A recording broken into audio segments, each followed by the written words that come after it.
Alright, so magandang umaga. Nandito kami ngayon sa Cagliliog Beach Resort, dito lang sa Zone 1, Cagliliog, Tinambak, Camarines Sur.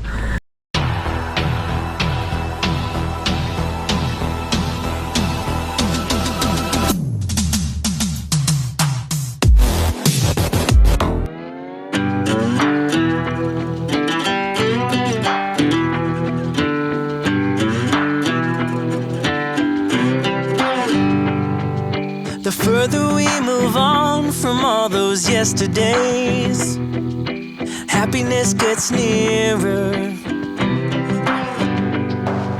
The light that we see closing in so fast ahead, it's hope, it's getting clearer. The more I think of all the tough times we survived, the more it makes me smile. If nothing's broken us, you're not... Alright, so magandang umaga. Nandito kami ngayon sa Cagliliog Beach Resort, dito lang sa Zone 1, Cagliliog, Tinambak, Camarines Sur. So huminto muna kami dito panandalian kasi yung mga bata pinagbigyan namin kasi gusto daw lumangoy sa karagatan. Galing naman talaga sila sa karagatan, kaso hindi nila na-enjoy yung view tapos yung area kasi kailangan namin umuwi ng maaga para hindi kami abutan ng mababaw na tubig kasi mahirapan kaming umalis kung sakali. So kasama ko ngayon si Richard, ayun o. Fish out. Hi. Anyone na nag-ride? Ito, nag-ride. So sticker ni Pinoy Farmer, tapos ito yung motor niya. Ayan, lakas ng Sticker ilaw ni nito. Idol mo to? Pero walang sticker ni Papa AJ. Kasama namin yung Joros Gamboa ng Naga City. Ayan, so ito yung parking area dito. Ayan, malaking parking area. Meron din dito. Dito kami nag-park kasi medyo nahirapan yung sakyan tumaas doon kasi medyo malambot yung lupa.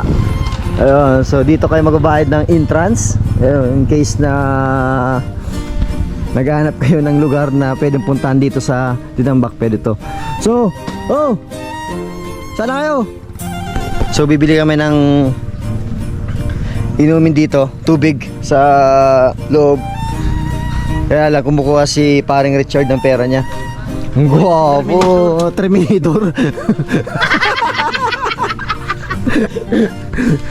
Ayan, actually itong Cagliliog na to, na-vlog ko na, matagal lang panahon. So siguro mga 2 years yatang nakalipas. So na-vlog ko na to nung pumunta kami sa Sitio Cagpi.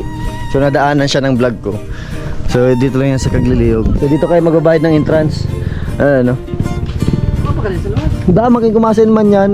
Tapos pagpasok ko dito, meron ditong parang isang resto. Ano? So pwede kayo dito mag-order ng pagkain. So hindi na tayo aabot doon. Dito lang tayo sa lugar kung saan kami naka-stay.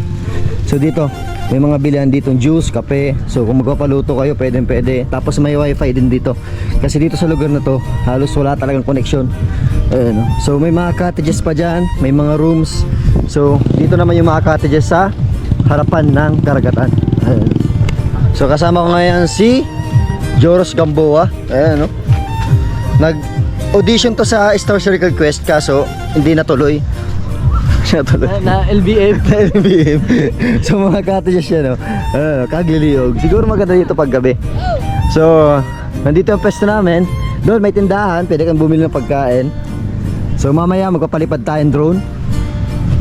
So galing kami sa Sitio Cagpi kasi naimbitahan kami doon. So ngayon ito yung karagatan dito.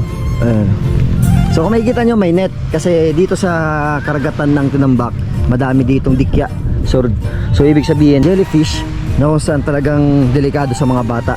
Ayun, ang ganda dito. Pag talagang grabe yung init, yung nagre-reflect na dito yung init dito sa baba, talagang parang puti na yung baybayin. Ito yung mga anak ko. Alright. So napakaganda dito sa lugar na to. Napakatahimik. Tapos talagang sulit. Ayun grabe. So dapat mag-swimming kami doon sa may Tinambak sa may tulay sa ilog lang. Kaso gusto ng mga bata dagat. Kaya ayun, nandito kami napadpad. Ayan, no? Oh, mga anak ko. Si Cassie, si Claire, si Ali, si Kuya Carlito, at ito yung anak ko. Ayan, Binbin. Binbin, hi na sa vlog. Hi! Hi na sa vlog. So, ito yung area. Napakalawak. So, medyo mababaw yung tubig ngayon. Siguro tanghali, medyo mataas na to. Malalim na siya. So, yung mga net na yan, talagang yun yung magbibigay ng seguridad sa mga jellyfish na nandito. So, ibig sabihin, dito sa area ito safe. Wala ditong jellyfish. So, pero doon, paglabas mo sa net na yan, medyo madami-dami na. Ayan. So, medyo delikado sa bata. Tapos, may delikado sa mga naglalangoy dito. Ayan. So, yan. Dito lang yan sa Caglili-og sa Tinambak, Camarines Sur. Ayan. So, pwede kayo magdalang tent. May bayad lang. Entrance fee sa mga papasok dito, 45. Ayan. Tapos, sa cottages, hindi ko na natanong pa. Sa tent, may bayad rin, 50 pesos. So, yun. Tapos, below 7 years old, wala nang bayad. Free na. Free of charge. So, sa may mga tent, para makatipid kayo, dito lang kayo. Maglalatag kayo sa ilalim ng punong ito. Ayan. May dala kaming tent, pero hindi na namin bubuksan kasi medyo mahirap pa. Whew. Ayan. So, magandang umaga. Si Papa AJ ito. Peace out.